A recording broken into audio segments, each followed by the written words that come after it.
Hello friends, అందరికీ నమస్కారం. Telugu life story వింటున్న ప్రతి ఒక్కరికి థ్యాంక్ యూ సో మచ్. అలాగే విశ్వానికి కృతజ్ఞతలు. ఎప్పుడైనా మీరు ఆనందంలో తెలియాడుతుంటే ఎలా ఉంటుంది ఆలోచించారా? ఈ ఆనందాన్ని అనుభవించేవారు ఎప్పుడు కూడా పేదరికం, డబ్బులేనితనం గురించి ఆలోచించరు. పేదరికంలో నిరాశ, నిస్సత్వ తప్ప ఇంకేమీ లేదు. మీరు ఇక నుండి వీటికి ఫుల్ స్టాప్ పెట్టేయండి. రోజు మీ అంతస్తుకి మీరే ఆశ్చర్యపోతారు. ఎస్, ధనవంతుడు కావడానికి ఇక్కడ మిమ్మల్ని ఏ శక్తి అడ్డుకోలేదు. ఎవరు ఎన్ని ప్రయత్నాలు చేసినా మీ సంకల్పం ముందు దిగడుపమే. ఐశ్వర్యంలో ఆనందం, ఉత్సాహం ఉంది. డబ్బుకి, సంపదకి తోడైతే ఆ జీవితమే వేరు. మీరు ఎదగడానికి అడ్డుపడే బంధనాల నుండి ముందు విముక్తి కండి. ఇక ప్రపంచంలో ఎవరు మిమ్మల్ని ఏమీ చేయలేరు.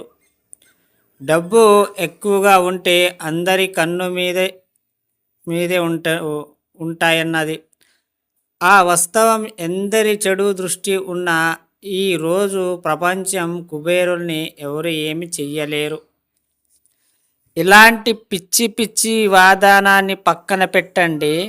మీ ఎదుగుదలపై దృష్టి పెట్టండి. మీకు ఏం కావాలో, ఏది చేస్తే జీవితంలో ఇంకేమీ చేసే అవసరం లేదు, దానిపైనే దృష్టి పెట్టి ముందుకు సాగండి. ఒక ఆలయం అభివృద్ధికి హుండీ అవసరమే.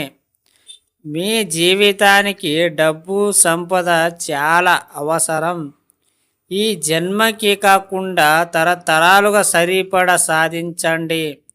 ఇక్కడ ఏదైనా సాధ్యమే. ప్రయత్నించండి. మీరు ప్రయత్నిస్తే అన్నీ జరుగుతాయి. మీరు పేదరికం చూడాలనుకున్నప్పుడు అది అనుభవించలేరు. చాలా దరిద్రంగా ఉంటుంది. అరే, ధనవంతుడిగా ఒక్క రోజు ఉండి చూడండి. దాని వాల్యూ ఎలా ఉంటుందో మీకే తెలుస్తుంది. ఏది మంచిదో, ఏది చెడుదో అని. మీరు ఆనందంలో ఉండాలంటే ఫస్ట్ డబ్బు లేకున్నా కూడా ఆనందంగా ఉండవచ్చు. కానీ డబ్బు ఉంటే ఆ ఆనందమే వేరు. అంతకు రెట్టింపు ఆనందం వస్తుంది. ఏం కావాలంటే అది వస్తుంది. డబ్బు లేకున్నా జీవించడం చాలా కష్టం. అది అందరికీ తెలిసిందే. అర్థమయ్యిందా? ఈ స్టోరీ విన్న ప్రతి ఒక్కరికి థ్యాంక్ యూ సో మచ్. అలాగే విశ్వానికి కృతజ్ఞతలు.